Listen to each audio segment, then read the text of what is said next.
Assalamualaikum warahmatullahi wabarakatuh. Halo teman-teman, kembali lagi bersama saya Nesa Rosita Dewi. Pada kesempatan kali ini saya ingin membahas buku karya Tan Malaka yang berjudul Madilog, Materialisme, Dialektika dan Logika, yaitu bab 7 yang berjudul Pandangan Madilog. Oke, yang seperti kita ketahui bahwasanya Madilog itu adalah materialisme, dialektika dan logika, yang mana materialisme itu sendiri adalah sesuatu yang berawal dari materi atau kenyataan yang konkret, bukan suatu hal yang gaib atau juga roh. Kemudian dialektika itu adalah cara berpikir dengan cara melihat perubahan dan juga pertentangan itu sebagai bagian dari kehidupan. Dan yang terakhir itu adalah logika, yang mana itu adalah cara berpikir secara benar, rasional, dan juga teratur.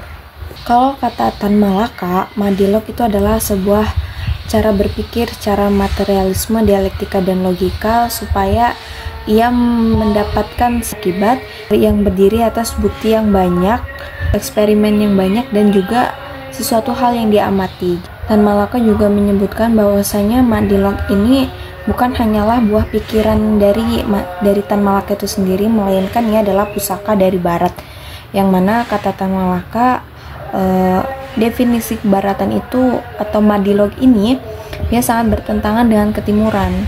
Nah, ketimuran yang dimaksud Tan Malaka ini adalah menggembor-gemborkan sesuatu yang tidak benar, seperti contohnya hal-hal yang gaib, yang mana mereka masih ditaklid, mereka masih secara sadar ikut-ikutan dengan sesuatu yang belum ada bukti nyatanya. Pada zaman Tan Malaka, masyarakat masih sangat dipengaruhi dengan pikiran-pikiran mistis, taklid, dan juga dogmatis, yang mana itu membuat negaranya sendiri itu susah maju dan juga susah menerima ilmu yang baru. Sehingga adanya Madilog ini, Tan Malaka berharap itu dapat menjadi alat supaya Indonesia itu bisa lebih maju dan rakyatnya lebih sadar bahwasanya dengan cara mereka berpikir kritis, mereka tidak akan mudah diperbudak oleh bangsa lain. Pada zaman itu pula, masyarakat banyak yang mengeluh bahwasanya bagaimana kami akan belajar Madilog sedangkan kami adalah orang-orang miskin. Kemudian secara tegas Tan Malaka bilang, justru itu karena kalian rakyat kecil dan banyak rakyat kecil, ketika kalian bersatu maka kalian akan menjadi rakyat besar.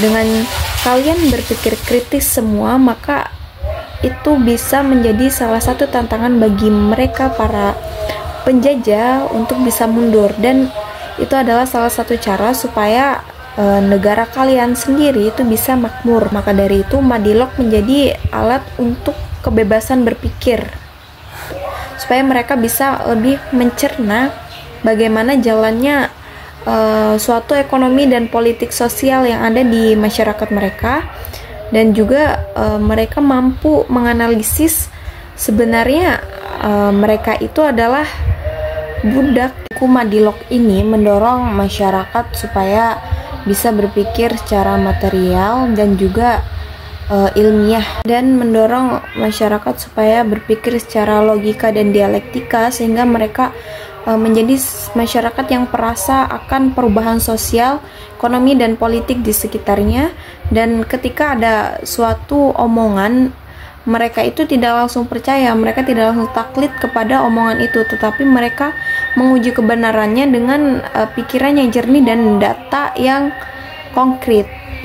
Di sini Tan Malaka juga menegaskan bahwasanya buku karya dia yaitu Madilog itu tidak hanya buku yang terlahir dari bangsa Barat saja, tetapi itu adalah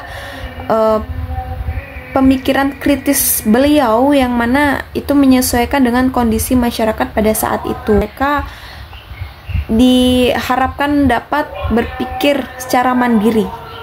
Mungkin itu aja penjelasan sedikit mengenai bab 7 yang berjudul Pandangan Madilog. Assalamualaikum warahmatullahi wabarakatuh. Bye-bye.